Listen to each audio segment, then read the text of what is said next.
We try to hold value in every person that we deal with every day. So from a staff perspective, for us, kindness is knowing all of their stories so that when one of them has a bad day, we may understand why. Nobody here is a number. No unicorns, no brands, just hardworking people who built their business from the ground up, sharing their experience so others can learn. Presented by Larissa Feeney from Kenore. This is Real Business Conversations. Hello, my name is Larissa Feeney. I am CEO and founder at Kenore Finance and Business Services. Today, we're meeting an entrepreneur who is bridging the gap between projects and landlords. Having spent over 25 years working in the property industry, she went out on her own to start a company with her husband in the unique times of 2020.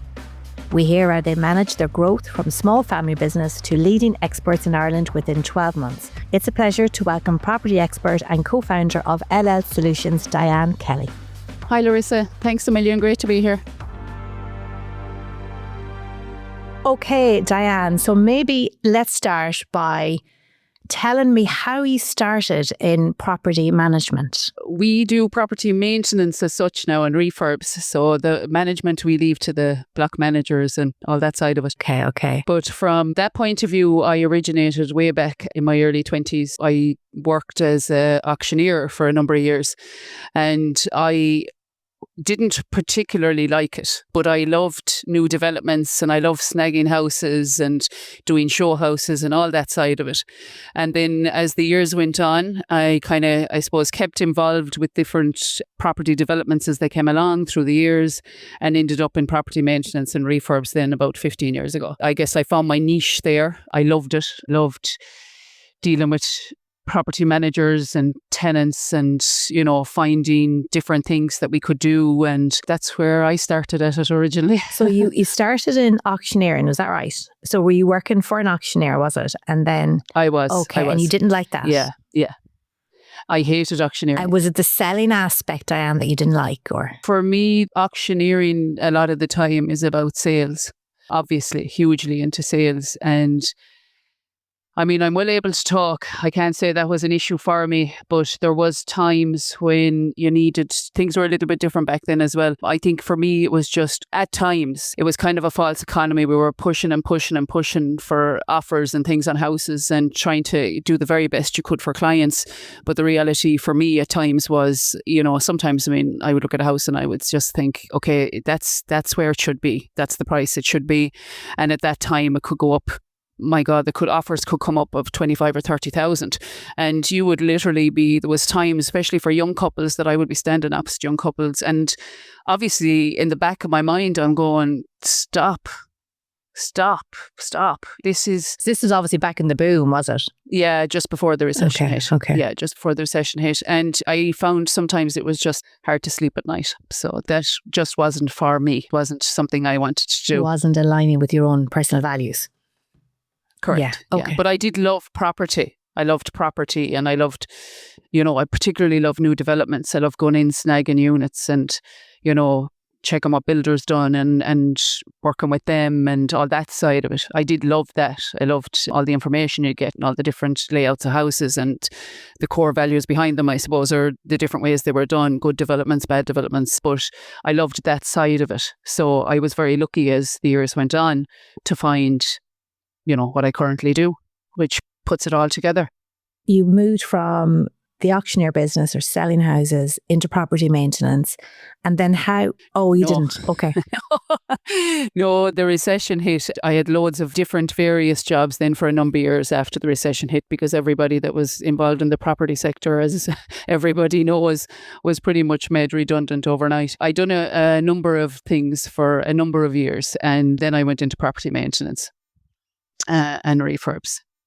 So then, Diane, what made you decide to set up LL Solutions? When COVID hit, I suppose we all were spending a little bit more time at home, and now I worked all through COVID. But at that time, Stuart, my husband, and myself, I guess had to sit down and had to think about what we had done throughout our lives. And there was a lot of frustration throughout the years working for companies that just didn't value either us or our co-workers, I guess. From my perspective, I've always been a leader, a manager, or a director with pretty much every company I've ever worked with since I was 18. And so for me, I always tend to lead teams. And we kind of had to sit back and reassess our own lives and our own happiness. And my thought process was always that I wonder what you would get out of people if you showed complete kindness. And it wasn't looked upon as a weakness. And where, I suppose, if you treated people fairly, would you get more out of them? Because the reality for a huge amount of people working, and particularly within this industry, it's hugely male dominated, both from a managerial point of view and from engineers on the road. And a lot of the time there's little value shown in either side of the coin. And from an employer point of view, I can't say all. I've had some great employers through the years, but I've also had some employers that were extremely poor and that had no value in me or no value in any of my coworkers. And that for me was something that I suppose embedded in my brain early on. And I always wondered what would happen if the foundation of a company was built with one ethos, which was kindness. And we have proved that it's a winner. So maybe let's talk about that for a moment. So did the two of you sit down over the months or weeks of COVID, the initial weeks of COVID, and find yourselves having a conversation about the life that you had lived so far, how you had worked, where you had worked, your own values, what you stand for personally and as a couple and a family? And did you come to the conclusion that you could do it a better way, that you could make a living a better way for yourselves straight away? Did you know that you'd be employing people then, or did it start with you guys first? It started purely with us, and it wasn't overnight. It was in my head for a number of years. I couldn't shake it off. And I had originally went to my husband probably the year before, and he was more, I suppose that's why we work so well together. He was extremely hesitant. And he was concerned because obviously, we have a mortgage to pay. And at that time we had two 16 to 17-year-olds, or 15, 16, maybe. They were both kind of finishing up secondary school and heading for college and those kind of things. So those are all weighing on your mind as well. He was more hesitant. I'm not. I'm someone that makes a decision and I go. And I worry about the consequences afterwards. And I've always been that way. And I'm lucky my gut instinct has 99% of the time being right. But the original plan was that it could be something for both of us, and that it could be something for our children that were coming up along for the summer, that, that side of it. The plan was never 5 years later to have a staff of over 40. Wow. So there was never a strategic business plan? No. Okay. No.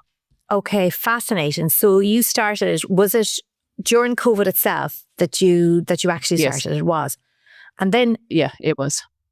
So you actually started the business during COVID, is that right? Yes, we started the business in August of that year. So COVID had hit, we'd got through it, everything opened up, and then you may recall everything closed down again. Yeah. So we started the business when everything closed down the second time. Okay. And then you've seen huge growth in the first 12 months alone, never mind the subsequent 4 years. Did that surprise you? Because you started to grow rapidly. I think at the back of my mind, the hope was always there. I think sometimes we're slow to say it or give ourselves a bit of a pat on the back, but I've worked endlessly since I was 16 years of age. I've always tried to be as honest and open as I can. Any work I've done, I've always tried to be as loyal, and, I'm that kind of a person. And the name that I had within the industry was extremely strong.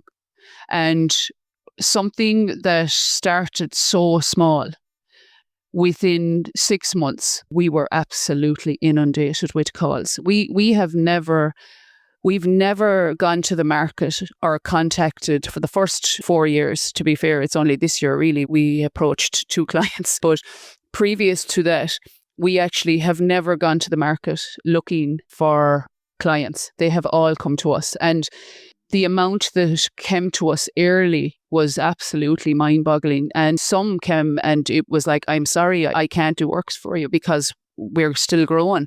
But the huge advantage on that was once we were more established and I knew that we were onto something really special here and people wanted to work with us. We had clients literally, saying, come on, we want you guys in our houses. I knew then that we were able to grow. So as soon as we were ready, as each client came along, big and small, we were able to then, a year later, a year after the company was established, I was able to ring, a very big client in Ireland and say, I'm ready.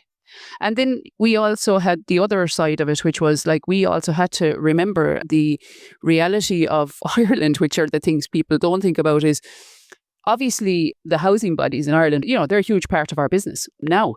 But for the first 2 years, we couldn't go looking for work off them because obviously as a new business, our CT is not at 0%, which people don't think of when they're starting these businesses. Not that I ever dreamt we would have that, as in that we would have some, housing managers and housing associations wanting to work with us. So that was another angle, actually. I remember when we did, after a year, sit down and do a kind of more of a business plan that we probably should have done the year before.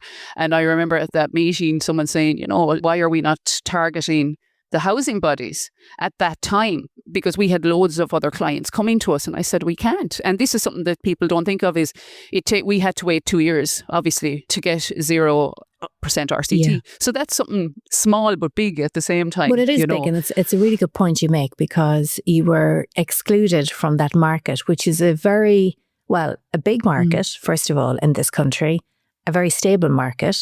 Yes. And you could provide an excellent service and probably one of the best, if not the best in the market, providing that service. And yet you were excluded from it purely for cash flow purposes, because if you were receiving 0% RCT, you could be competitive. But if you weren't receiving it, then you were automatically down in terms of cash flow. That would limit growth in other ways. So that's a really interesting angle. On the positive on that, though, the reality for us was, in one way, it was good because when we did start moving in that direction, we were ready. Yeah. After 2 years, we were ready. You felt that you were professional enough, you had the structures in place, 100%. You had the right team. We had all the structures in place. So just so I'm clear then, so the company performs property maintenance essentially for landlords, whether they be housing bodies, government-owned properties or private landlords. I'm guessing probably not a one-to-one model, Diane. They're usually landlords that own multiple properties. Am I right? Correct. Okay. Yeah. Okay. Correct. I'm going to bring you back to something you said at the start. You talked about kindness and being a core value, or the core value of LL Solutions. I know you have a team of 40 now, or thereabouts. Is that right? Yeah. A little above it. Yeah. Is that still central to how you do business? 100%. Yeah. And how does that play out in reality, Diane? What does that look like, for your team, for your customers? I think for us, we try to hold value in every person that we deal with every day. So from a staff perspective, for us, kindness is knowing all of their stories so that when one of them has a bad day, we may understand why. Nobody here is a number. We speak to every single member of our team every single week. We have various things happen every day that keep us all on par. So, for example, we have a full WhatsApp group. We call it the Crack page. And on that page every day, we send motivation, or we'll pick someone out that's doing a great job. But what we're doing by all of those things that we do is we celebrate someone every day within that realm, knowing that we're a company based on kindness and understanding, and that we are also keeping those crews focused, that they don't, because we have guys in Kerry and they may not see another staff member for 2 to 3 weeks at a time because they work solo. By doing it this way, we're keeping everybody in tune with each other all of the time. I don't particularly like when everyone says, oh, we're all a big family. We're not. They all have their own families. But it's that we just keep these people where they're very much involved in the company, and anything that happens here, we talk to them about it. And then that kindness transcends over when they go into every house. Our complaint level would be, it's non-existent. It's not something I ever have to deal with because we don't get them. The bulk of our crew, which is a huge huge thing for us, and it's happened by accident. I wish I could say that I planned it all out, but I didn't. About 70% of our crew on the road have all come from self-employed backgrounds. So what that means is, these people know what they're doing. And we offer them a space where we provide security for them. They don't have the headache that you have involved for self-employed. We pay them well. We treat them like grown adults. We don't ring them every 5 minutes asking where they were or why have they pulled in here for 10 minutes. We let them do their jobs. And it's working brilliantly for us. And we are automatically kind people. And that just automatically goes to everybody. So our crew are like that. When they're speaking with tenants, that's the same respect is offered. When we speak with housing managers, clients, everybody is spoken to with as much respect as we can offer and kindness. And it works. And Diane, how do you recruit for kindness? What do you look for? The recruitment process for us has changed over the years. So even now, we put up some job adverts, obviously, like everyone else. A lot of our stuff, we put it up and we use humour and we use laughter and kindness, and we always ask for these things. We don't just, put up, we're looking for a painter. We make it funny, and we put our humour and kindness across from day one. Honesty is important to us. From a recruitment perspective, we don't do interviews. We sit down and we have a conversation with people over a coffee. The bulk of, definitely the last 2 years of the crews that have come into us and have stayed with us have all been recommendations from other people with us. So we had 2 guys in yesterday now.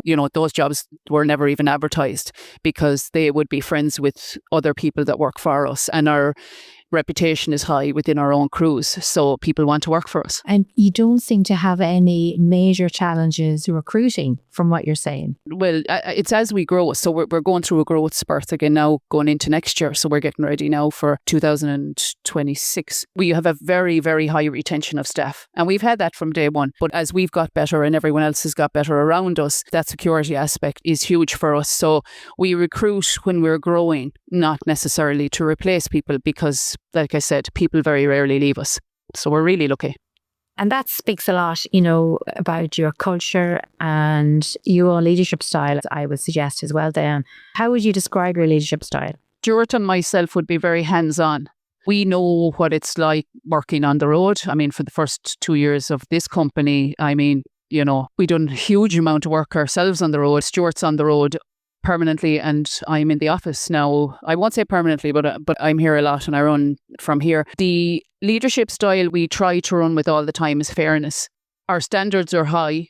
The lads know the way we need it done. The girls in the office know the way I like things done, and we keep it like that. But I think for us, we are extremely fair, and we're so hands-on that we're really involved in everything. We lead from the top down to that degree. When someone starts with us, we give them full trust. And I've sat in meetings with people and they've nearly frowned at me when I've said this. And I say, the environment and culture we give is when we take you on, you are one of us.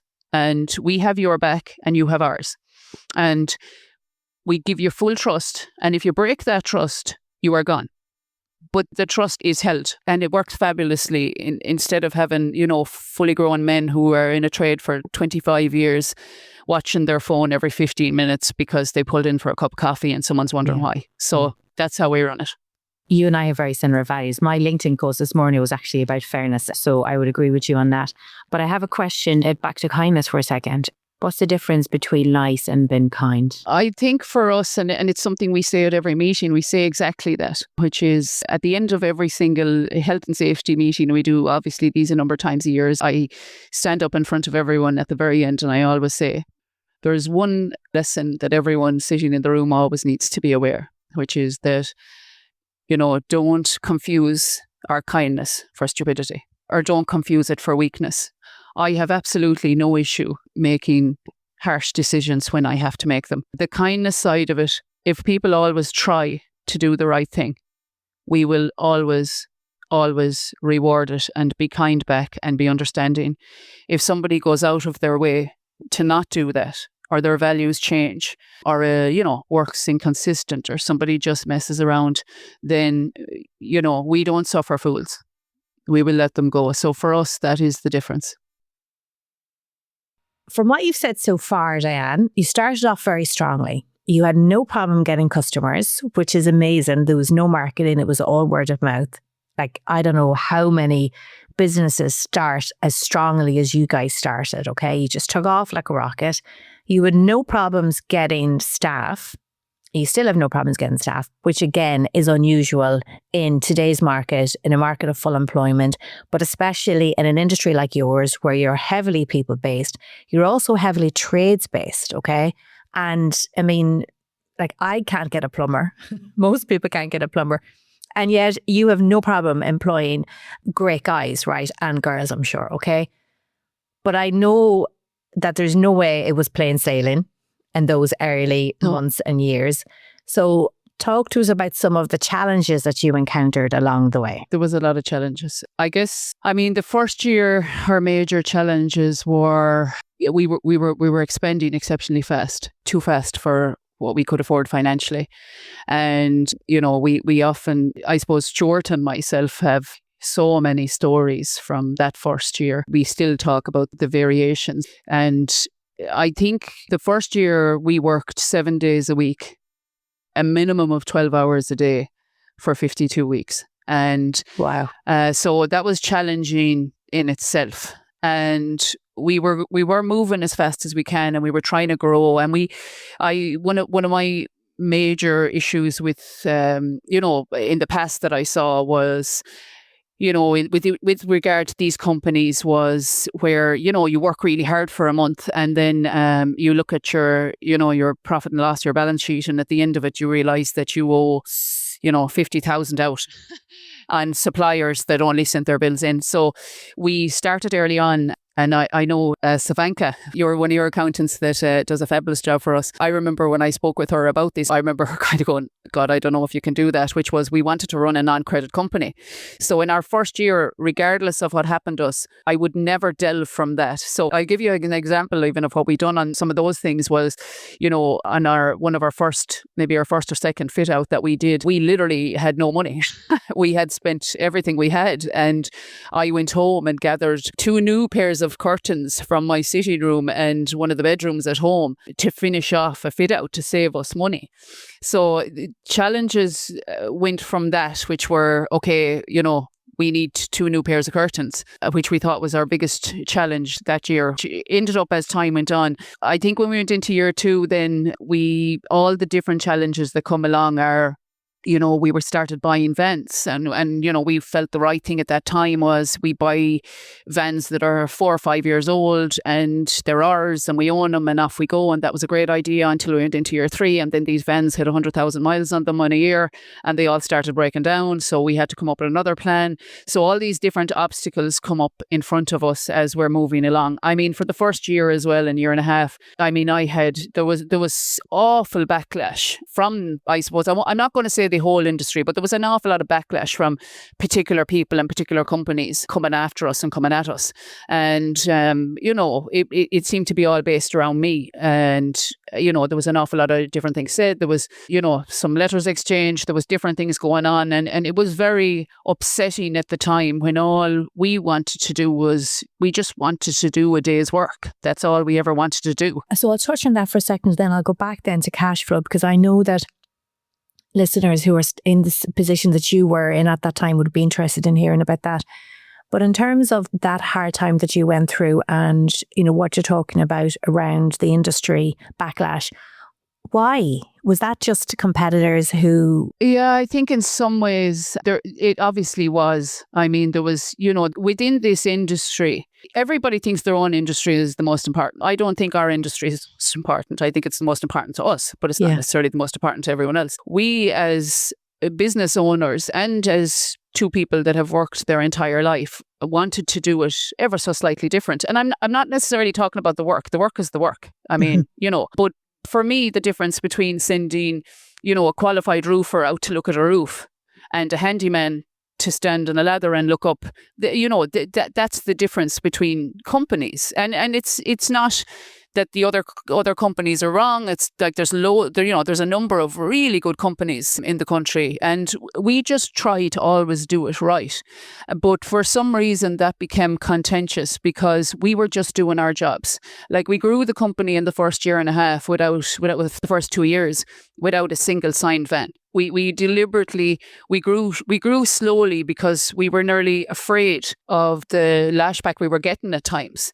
Like I was having, people call me and tell me different things that were being said about me, and that we had no idea what we were doing, and I mean it was just ridiculous. And like at that time, all we wanted to do was make a wage for ourselves.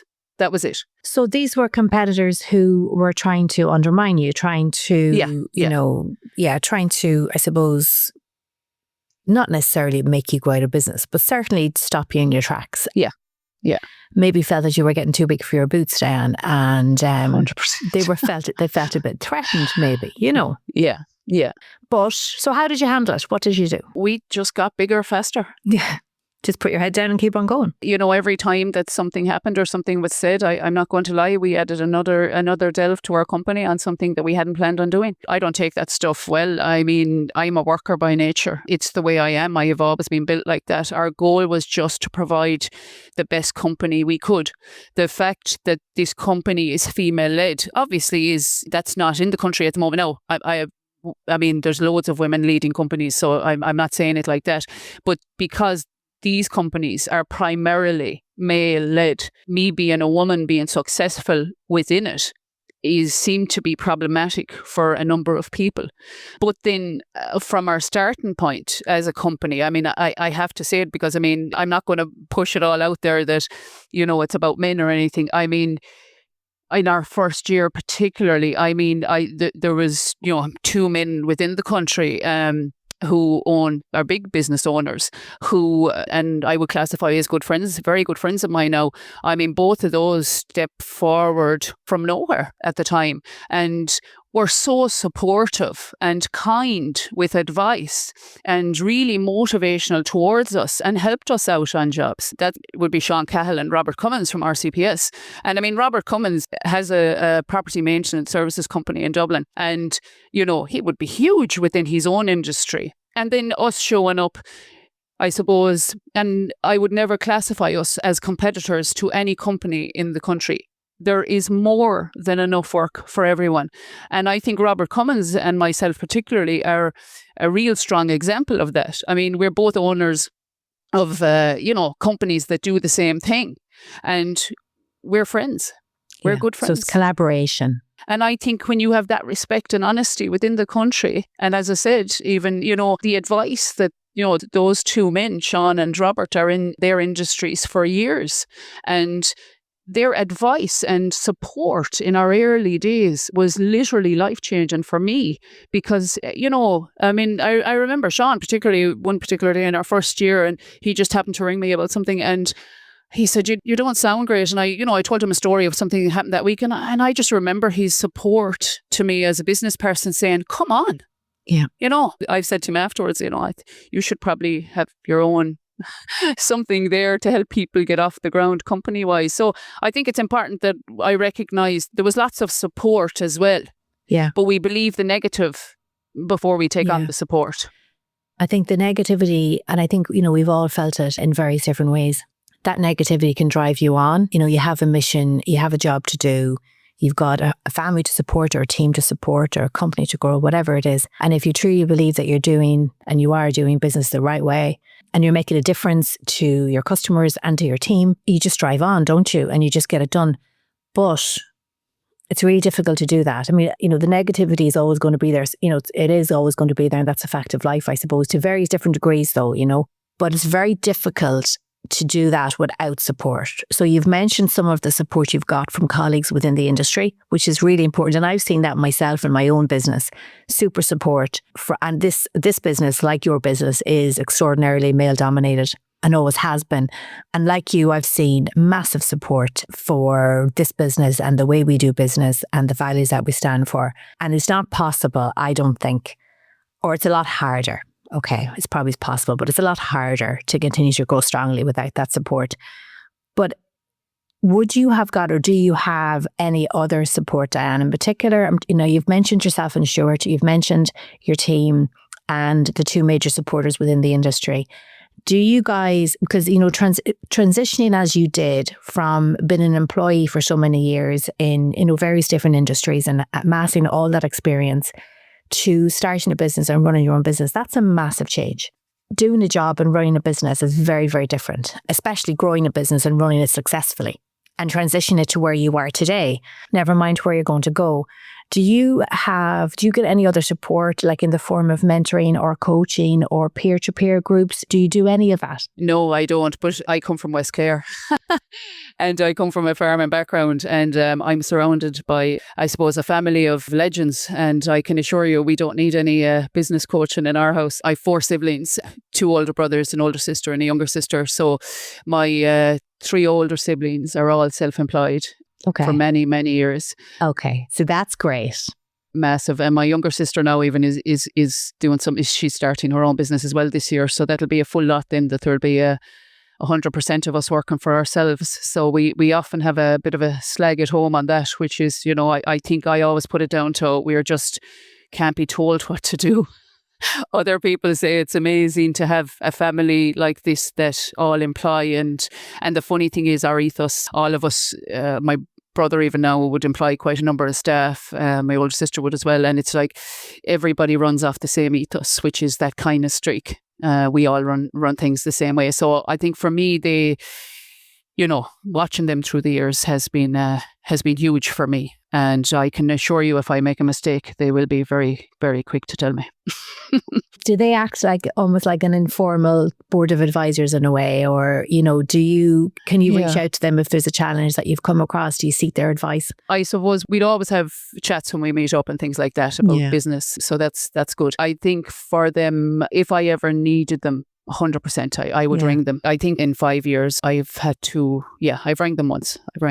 I think it's really important to have them there, like at the end of the phone, Absolutely, yeah. Absolutely. Okay, so back to the cash flow then, right? Or not cash flow, I suppose, numbers in general or the accounts in general. So, I mean, the LL Solutions is a client of Knorr's, as you said, and you work with Savetta, one of our managers who is amazing. Yep. Did you find that the numbers, as aside to any other area in the business, was where you were weakest, or is that the way you would describe it? My own ability. Yeah. So from day one, Savanka was actually, that's why I will never forget her name, because I needed to make sure I pronounced it right from day one, because I knew we'd be in touch for years. Savanka was actually the very first person that I talked to about starting the business. Mm-hmm. And it was during COVID, and we had a very small budget to start this company. I mean, this was, if I had to go back now and do it, I don't know if I would, but at the time I felt we could do it. And I called her, and I remember saying to her, because signing up with yourselves at the time, I think it was Accountants Online at the time, was costing, I think it was taking maybe 30% of the budget that we had between the setup and everything like that, which was still great value. It's just our budget was really low. It's just, but it's a big chunk, isn't it, Diane? It's a big 100%. chunk. 100%. Yeah. But for me, it was non-negotiable. I can pretty much turn my hand to anything. I can run companies. I can type at 1,000,000 miles an hour. I can paint. I can fix locks. I can fix windows. I can put my hand to anything if someone shows me once. But I am extremely poor at accounts. And what I mean by that is I understand it, but I just don't get it. So for me, the VAT numbers, the revenue, the getting it all signed up with CRO, all of that stuff was something that I felt was beyond my remit. And that was why calling yourselves at that time was the very first call we made. And that was the very first thing that I did. And I recall even afterwards, as obviously Margaret came in to me. Margaret joined us maybe we were a year in, I think, somewhere around that. She was one of our first actual staff, and Margaret came in, and her, like, as our first staff member, this was still me thinking was she was running accounts, with Savanka, obviously Savanka looked after all the other stuff and then the regular day to day. So that for me, that was my next step. Was I took a full-time accounts person in before I took an engineer on the road on, because the work we could do, but the paperwork side for us from an accounts perspective was my weakest. So I knew I could do everything else. So I had to put as high a value on that as I could, which is what we did, as you know, and it's followed suit the whole way through. And now, I mean, our accounts team and yourselves are like, the dream team, and we have every single thing the way it's supposed to be. And it's not something I have to worry about. And I'm still no better at accounts now than I was 5.5 years ago. So I think that's really impressive, right? Not only obviously that, we were lucky that you picked us, but I think the fact that as a business owner, you were able to be that self-aware to understand that, okay, this is an area that I'm not good at. I can delegate it. There's a cost to that, but I'm happy to invest in that because it means that, I've got peace of mind and I know it's done right. You'd be really surprised how many business owners don't do that, for one reason or another. Actually, some business owners view it as a sign of weakness if they tell people they don't understand their numbers. But you've just demonstrated that it's not a sign of weakness, it's actually a sign of strength, because you can focus on the areas that you're strong in and let us take care of the other stuff. But even what Savanka brought to the table, I mean, and I think obviously the first conversation was, I knew, I have good insight into people, and she was absolutely fabulous. And I knew when I spoke with her, I knew she probably thought I'm never going to hear from her again. I think, it was the middle of COVID. I was calling out figures that I thought would be there. And I think she went, yeah. And I rang her the following day and said, can you send me on the link? Sign me up. And she said, you sure? I said, yeah, I am. Let's go. And for me though, that was massive, because and it's not because it's your company. I mean, it's massive to me because it is your company. But for us, I mean, you literally took over all of that so that I could concentrate on what I am really good at. And it's really there was no point in me coming back 8 months later. And we see this mistake. I mean, I know so many people that have done this when they don't, they haven't registered for VAT soon enough. And then they realise after 12 months that they've gone over the VAT threshold and it's all a mess and all these kind of things. So we had none of that. And obviously, all the different things that are available for new companies. We would never have had any idea of any of those only for Savanka. So, what we paid for at the time that we thought was eating up 1/3 of our budget that I was still happy to do. I mean, it's probably worth 100,000 to us now 5 years later on all the savings that have been made. That's amazing. It's that kind of money. It's big money. Yeah, that's amazing. And I suppose the lesson for all of us is freeing yourself up from those areas of the business, whatever they might be. So for me, back in, years ago, whenever I started, I was accountant online. For me, it was marketing. That whole area, I did not understand. I didn't like it. I wasn't good at it. I actually shied away from it. And so I did exactly what you did. I invested a lot of money in marketing. Yes. And handed it over to people who know a lot more than I do about that area. And I trusted them because to me, we spoke about trust already, but to me, you have to, because I didn't know anything about it. So who was I to make a judgment on, anything in that area? So you have to, there's an element of trust until you see the results. There's definitely an element of investment and recognizing that there's no way you can do it all. Yes. You can do some things really well, but you can't do everything well. It's just not possible. And you have to bring in the experts. That's, that's the long and short of it. Diane, I know the business that you've built is amazing. You've grown so much, rapid growth, and you've managed that rapid growth really well. I know there's challenges, right? You actually touched on something earlier on. I was going to move on, but you touched on something earlier on that I want to go back to. I think you said that you wanted to run a non-credit company. Is that right? Yes. Yeah. Can you tell me about that? What does that mean to you? What it means to us is that we never want to see something in front of us that we weren't aware of. So what that means for us is obviously as a company now, where we are now is we do use some subcontractors. We have probably a team of maybe 12, all who we've worked for years and, very honest and nice guys and people that we have all know now on a personal level. But outside of that, most work would be done by ourselves. But obviously there's materials, parts and subcontractors. So I suppose for me, it was something in my head through the years, which was when you get to the end of the month and you think, oh gosh, that's mighty. There we are. And then you have, a large bill come in from a supplier of 28,000 that you didn't know was there because, someone hasn't dropped in their dockets. So we only hold cash accounts. Okay. So everybody pays for everything as they go along. If there's any large stocks to be ordered, we order it from here. It's kept in our warehouse and then it's delivered out. And the reason we do it that way, and it was tight for the first few years particularly, was the way we do that is everyone has an expense card, and every time someone spends, it comes up on we have an app, obviously. We use Pleo. I don't know, will they give me anything for that? But they never know. They're very good, to be honest with them. But it's really, so every time somebody makes a spend, we get a notification on the phone, the receipt is uploaded. And it's as basic as everything is literally a touch away. So I can literally sit down at 5 o'clock in the evening and I can run through my phone for 20 minutes and I can see exactly what we've bought and paid for that day. And I can allocate it off jobs immediately. And it's just something that we know every single week that we're ahead, that we have no bills that we don't know about. And for me, because maybe I guess it's just something in my head listen, it's not because I'm from the country or anything, but we all know that old country style of you need to pay as you go. And that's something that was tough for the first couple of years, but now in year 5, it's amazing. It's amazing. Does it apply to customers as well? Do they pay? They don't pay as they go. No. Do they? But you must be very strict in terms of the amount of credit you give. Correct. I guess, look at the clients that we have, and we count ourselves awfully lucky to have them. But the clients we have chosen us and we have chosen them.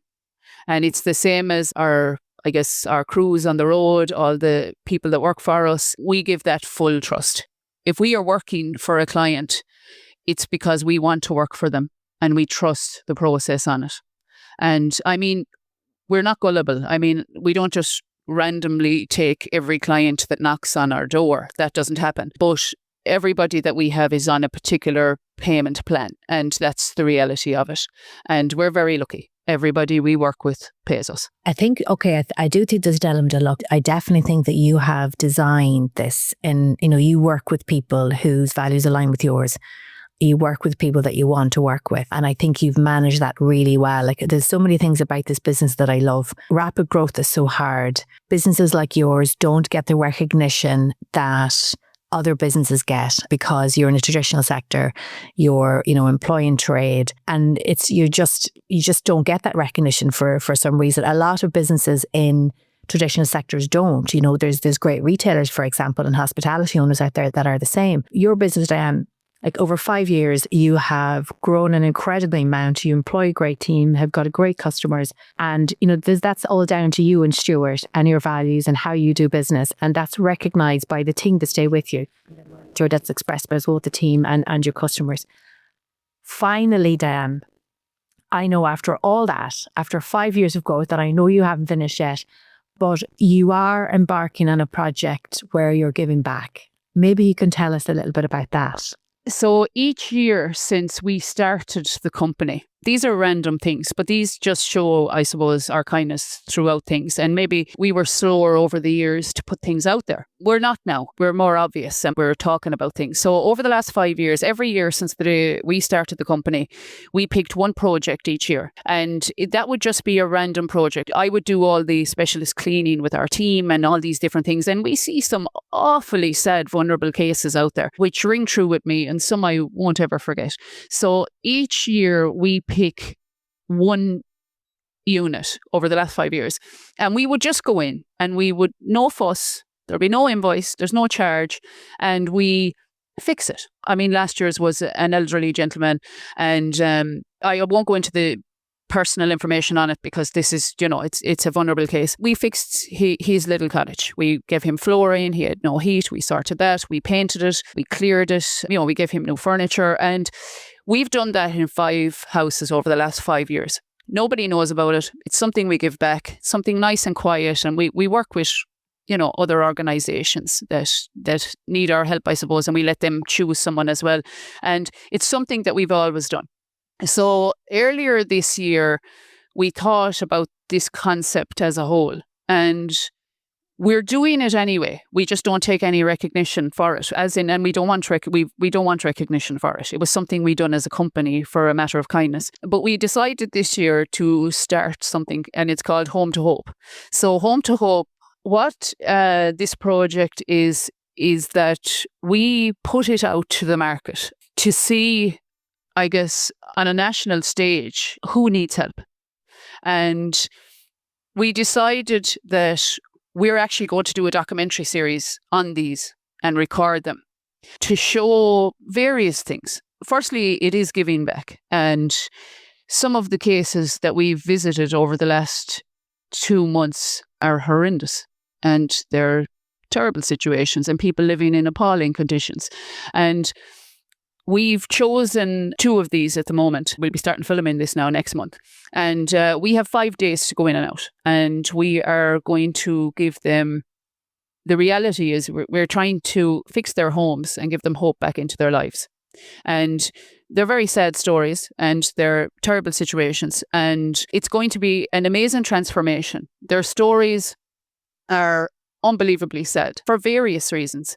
And for us as a team, it's really cementing us in that everybody wants to be involved. I mean, people that I thought will never go on camera for this are standing there going, I'm in. So we're going to have, 30, 40 people moving into these units for 5 days, and we're going to do full transformations, but we're going to record it. We have a full camera crew in place. Our productions are doing it beside us. We have a bit of interest already from the market on it, but we're holding it. We're going to hold it for ourselves. And LL Solutions are going to do 2 of these before Christmas.